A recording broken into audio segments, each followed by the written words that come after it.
नमस्कार छात्रों, मैं गिरिराज मंगल आपका इस वीडियो में बहुत बहुत स्वागत, अभिनंदन। आज अपन इस वीडियो में प्रश्नावली 1.2 वास्तविक संख्याएं भाग 4 के बारे में अध्ययन करेंगे, जिसमें कुछ संख्याएं आपको दे रखी हैं और उन संख्याओं को अपन अभाज्य गुणनखंडों के घातांक के रूप में लिखेंगे। अभाज्य संख्याओं के गुणनफल के रूप में लिखकर के फिर उनको घातांक के रूप में लिखेंगे। घातांक के रूप में कैसे लिखते हैं? यदि किसी भी गुणनखंड की आवर्ती यदि हो रही है तो उसको अपन घातांक के रूप में लिखेंगे। दूसरे क्वेश्चन में, जो कि केवल 2 पूर्णांकों के लिए ही ये नियम लागू होता है, 2 से अधिक के लिए ये नियम लागू नहीं होता, क्योंकि महत्तम और लघुत्तम तो अपन 2 का, 3 का, 4 कितने भी पूर्णांक हमारे पास हो उन सब का निकाल सकते हैं। किंतु जो आपको ये सूत्र दे रखा है कि जांच कीजिए कि 2 संख्याओं का गुणनफल equal to HCF into LCM, यानी एचसीएफ का मतलब होता है महत्तम समाप्त वर्तक, एलसीएम का अर्थ है लघुत्तम समाप्त वर्तक। यानी ये केवल 2 संख्याओं के लिए लागू है। 2 से अधिक संख्याओं के लिए यदि उनका गुणनफल करें तो उनके लघुत्तम और महत्तम के गुणनफल के बराबर नहीं होगा। तो देखिए, हम पहले बात करते हैं क्वेश्चन नंबर 1 की। इसको अपन हल करते हैं। देखिए, संख्या कितनी भी बड़ी हो, कितनी भी छोटी हो, जे वही क्रिया करेंगे जो अपन कक्षा 2 से 3 छोटी कक्षाओं से पढ़ते आ रहे हैं। देखिए, 156 के अभाज्य गुणनखंड अपन करते हैं। देखिए, आप सामान्य विधि से गुणा करिए। आप जैसे अपन छोटी छोटी कक्षा में करते आ रहे हैं उसी प्रकार से कर लीजिए, इसमें कोई दिक्कत नहीं, गलती से बचे। 2 का भाग दिया, जैसे अपन ने 1 में नहीं जा रहा तो 15 में देंगे। कितने बार जाएगा? 7 बार। फिर 1 बचेगा तो 6 के पीछे लग जाएगा, यानी 16 हो जाएगा। 16 में 2 का देंगे तो 8 बार जाएगा। फिर अपन 2 का दे सकते हैं। इकाई के अंक से पता चल जाता है कि 2 का जाएगा क्या नहीं जाएगा। 3 दूनी 6, 1 बचेगा, 8 के पीछे लगेगा, यानी 18 हो जाएगा, 9 बार चलेगा। अब 2 का नहीं जाएगा, 3 का जाएगा। 3 का 3 और 3 3, यानी 13 बार चल जाएगा। 13 एक अभाज्य संख्या होने के कारण 13 का ही जा सकता है। ये इसके गुणनखंड हो गए। इनको गुणा करके भी देख लें कि हमारा 156 आ रहा कि नहीं आ रहा। 2 गुणा 4, 4 ते 12, और 12 को जब हम 13 से गुणा करेंगे तो 156 अपन को प्राप्त हो जाएगा। यानी 156 को हम किस प्रकार से लिखेंगे? 2 इंटू 2 इंटू 3 इंटू 13। तो इसको अगर घातांक रूप में लिखना है, 2 की घात 2 गुणा 3 गुणा 13। क्यों लिखा? क्योंकि 2 की आवर्ती 2 बार है। इसी प्रकार से अपन यहां 3825 के भी अपन को इसी विधि से करना है। तो देख लीजिए, आप यहां देख लेते हैं मान 3825, इसके भी गुणनखंड करके देखते हैं अपन।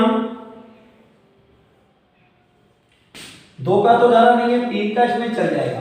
3 की भाज्यता के नियम के अनुसार अंदाजा लगा सकते हैं। 8 3 11 2 13 और 5 18 अंकों के योग में यदि 3 का भाग चला जाता है तो पूरी संख्या में चला जाएगा। तो 3 एकम 3, 3 दूनी 6, 2 बचेगा 22 हो गया, 7 या 21, फिर 1 बच गया 15 हो गया, 5 3 15। अब देखिए, फिर इसमें 3 का भाग जा रहा है। 3 चौका 12, क्योंकि 1 में तो जा नहीं रहा था, और 25 थे पीछे था। अब देखिए, अब अपन 3 का देना चाहे तो नहीं जाएगा, क्योंकि 5 तो 7 या 11 ही होता है। तो यहाँ 5 का भाग देना पड़ेगा। 8 बचे 40, 2 बचेगा 25 हो गया, और फिर 5 बार चल जाएगा। फिर 5 बार का जा रहा है 17 पंजे 85 और फिर 17 का चल जाएगा 1 बार। जो जो संख्या छोटी होती जाती है अपन को ये अंदाजा लग जाता है कि कौन सी संख्या का भाग अपन दे सकते हैं। बड़ी संख्या में तो फिर भी अपन को देखना पड़ता है। तो यहाँ 38 25 बराबर क्या हो जाएगा, देखिए 3 इंटू 3 इंटू 5 इंटू 5 इंटू 17, यानी 3 की आवृत्ति 2 बार है, 5 की आवृत्ति 2 बार है और इस प्रकार से अपन इनको गुणनखंडों के गुणनफल के रूप में लिख करके उनको चाहे तो घातांक रूप में भी लिख सकते हैं। इसके बाद में आता है आपके 156। आप देखिए संख्या कितनी भी बड़ी हो घबराना नहीं। 156 का देखिए आप, 156 का यदि अपन गुणनखंड करेंगे अभी आपको ध्यान में आ जाएगा वही कार्य कर रहे हैं जो अपन छोटी कक्षा में अपन ने किया है। 2 का भाग 7 बार जा रहा है, 16 हो जाएगा, ये जो बचा वो के पीछे लगा है 78। फिर 2 का देंगे 3 दूनी 6, 1 बचेगा 18 हो गया 39। फिर 3 का देंगे तो देखिए कितनी बार जा रहा है 13 बार और फिर हम 13 का भाग दे देंगे 1 बार चला जाएगा। इस प्रकार से हम 156 का भी गुणनखंड कर लेंगे। तो यहाँ देखिए अब 156 के गुणनखंड आपको क्या प्राप्त हुए, यहाँ लिखिए आप 2 इंटू 2 इंटू 3 इंटू 13, यानी 2 डबल बार है तो 2 के घात 2 हो गया। फिर यहाँ देखिए ये 3 और इंटू 13। इस प्रकार से पहले अपन को सामान्य तरीके से गुणनखंड करना है और गुणनखंड करने के बाद फिर उनको यदि कोई अंक की आवृत्ति हो रही है तो उनको अपन घातांक रूप में लिखेंगे। इसके बाद में आते हैं अपन क्वेश्चन नंबर 2 पर। क्वेश्चन नंबर 2 में पहले अपन को लघुत्तम और महत्तम दोनों निकालना पड़ेगा और उसके बाद फिर अपन को सत्यता की अपन को जांच करनी है। तो देखिए हम लेते हैं क्वेश्चन नंबर 2 को।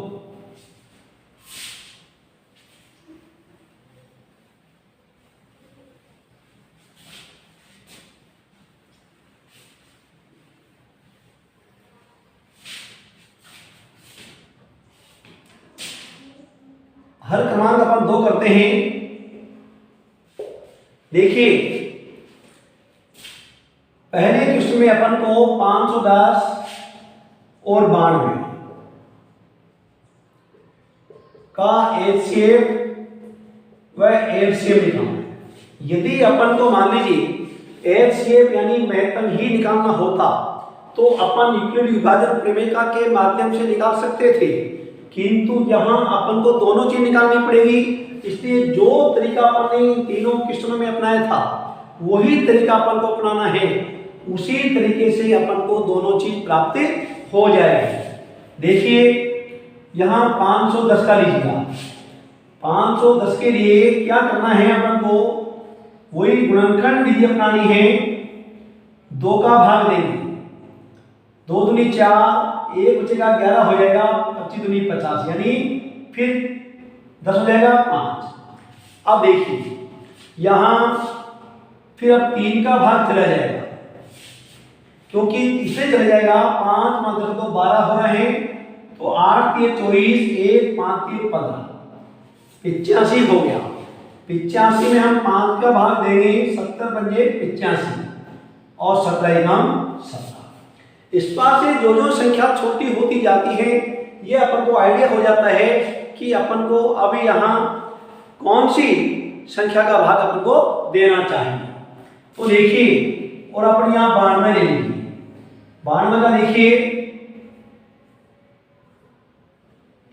2 का दीजिए, 4 दूनी 8, 1 बचेगा 12 6, फिर 2 का दे दिया, कितने बार जाएगा 23 बार। 23 में किसी का नहीं जाएगा, एक का, क्योंकि 23 अभाज्य संख्या है। तो यहां अपन अभी 510 बराबर तो क्या हो गया, देखिए 2 गुणा 3 गुणा 5 गुणा 17 हो गया। 92 बराबर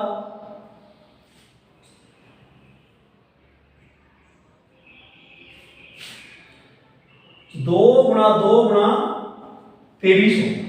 ये अपन ने गुणनखंड कर ली, कंफर्म कर लें कि गुणनफल तो यही आ रहा है ना, 23 चौके 92, 2 3 6 5 30 और 7 51 510 राइट है। अब यहाँ एलसीएम जिसको अपन कहते हैं महत्तम समापवर्तक, क्या होगा? महत्तम होता क्या है? जितने भी पूर्णांक है उन सबका सारे गुणनखंडों का गुणनफल होता है। दो कितनी बार मिल रहा है? एक बार, बस केवल एक बार मिल रहा है हमें। 3 नहीं मिल रहा, 5 नहीं मिल रहा, 17 नहीं मिल रहा, 23 नहीं मिल रहा। एलसीएम इसको कहते हैं लघुत्तम समापवर्तक। लघुत्तम क्या होगा? देखिए यहाँ प्रत्येक गुणनखंड की आवृत्ति को लेते हैं और मैक्सिमम बार लेते हैं। 2 बार लेना पड़ेगा, 3 लेना पड़ेगा, 5 को भी, 17 भी और 23 को भी लेना पड़ेगा, यानी पूरे गुणनखंडों को लेना पड़ेगा। अब देखिए यहाँ गुणा करना पड़ेगा आपको। 2 गुणा 2 4 12 5 60। अब 60 को किससे गुणा करोगे? आप देखिए 23 गुणा 17 यानी पहले तो आप 17 से गुणा करेंगे, मान लीजिए 1020 हो गया। अब इसको आप 23 से गुणा कर लेंगे तो देखिए 0 23 दूनी 46 और 23 यानी कितना हो गया? एक तरह से 23 460 ये आपको प्राप्त हो गया। अब हमको सत्यता की जांच करनी है। अब हमको सत्यता की जांच करनी है। कौन सी जांच करनी है? कि दोनों पूर्णांकों का जो गुणनफल है वो लघुत्तम और महत्तम के गुणनफल के बराबर होना चाहिए। तो पहले तो हम क्या करेंगे? दोनों पूर्णांकों का गुणनफल कर लेते हैं। दोनों पूर्णांकों का गुणनफल देखिए क्या रहा है? 510 इंटू 92। यहां अपन गुणा करेंगे 0 और यहां देखिए आप 51 को जब 2 से गुणा करेंगे तो कितना होगा? 102। अंश का कितना हो जाएगा? 10 हो जाएगा।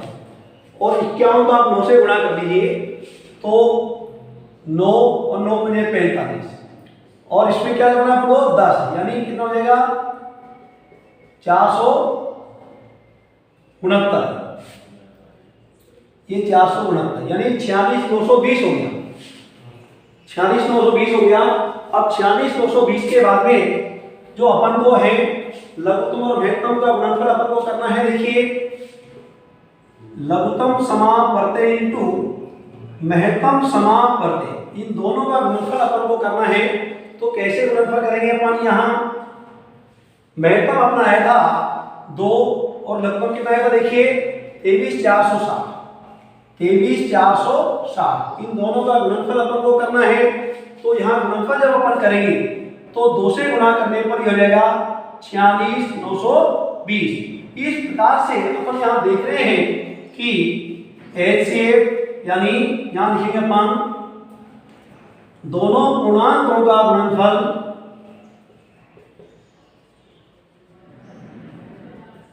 बराबर एचसीएफ इंटू एलसीएफ, यानी दोनों पूर्णांकों का जो गुणनफल है उनके लघुत्तम और महत्तम के गुणनफल के बराबर आपको प्राप्त हो गया।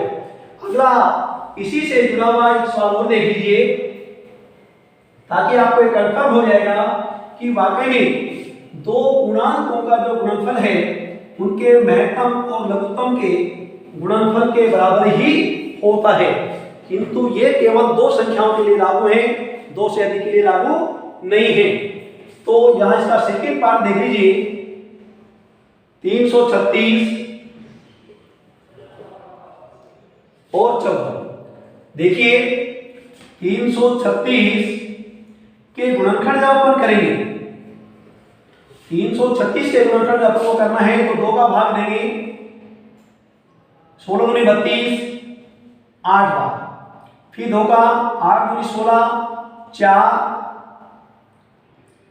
फिर 2 का जाएगा 42, फिर 2 का जाएगा 21, अब 3 का चला जाएगा 7 और फिर जो जो छोटी संख्या आती जाएगी आपको अपने आप आइडिया बैठ जाएगा कि हमको कौन सी संख्या का भाग देना है।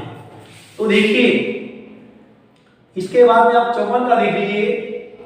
54 में 2 का देंगे तो 27 बार, 27 दूनी 54, 3 का 9 बार जाएगा और 3 का 3 बार, फिर 3 का 1 बार। इस प्रकार से अपन ने दोनों के गुणनखंड किए।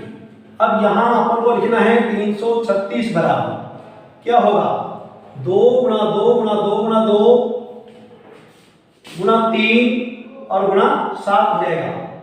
54 के इसके बराबर हो जाएगा 2 गुणा 3 गुणा 3 गुणा 3। ये अपन ने गुणनखंड किया है। अब अपन को यहाँ महत्तम निकालना है, इसको कहते हैं अपन HCF।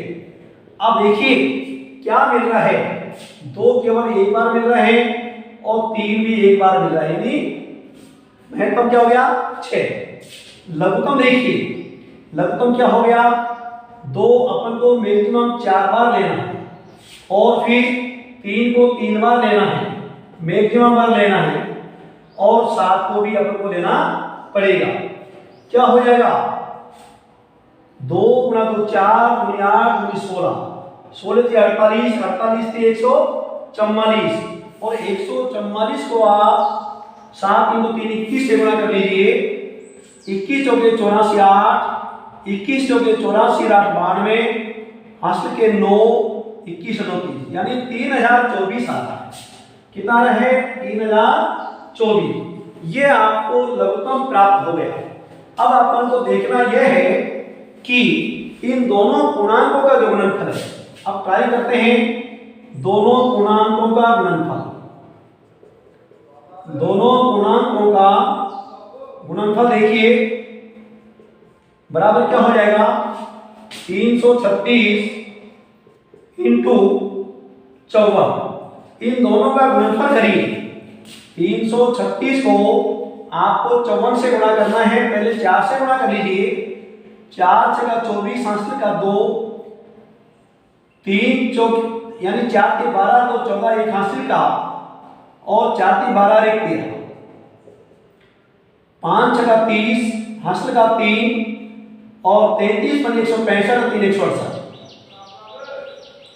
4 4 8 3 11 2 4 1 18 144। कितना हो गया इधर से 18 144।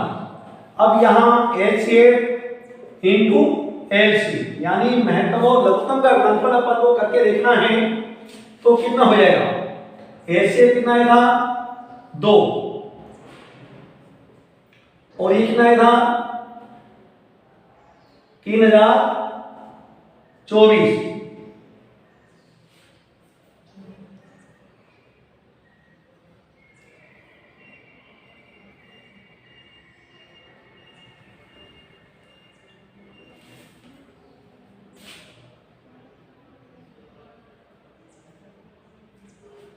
अब देख लीजिए पहले अपन यहाँ 336 168 हो गया, 32 और एक बचा 8 2 16 84 42 21 और 3 7 7 1 हो गया। 16 से 48 48 गुना 7 करके देख लीजिए। 48 गुना 7 7 8 56 5 7 28 5 33 336 बिल्कुल सही है और 27 14। महत्तम आपने निकाला, महत्तम यहाँ 2 आ गया। लघुत्तम में 2 मैक्सिमम 2 बार आ गया, 3 एक बार आ गया, फिर 5 17 और 33, 4 की 12 में 60 17 102 1020 गुणा अपन को करना था 23। देखिए 0 3 दूनी 46 और 23 यानी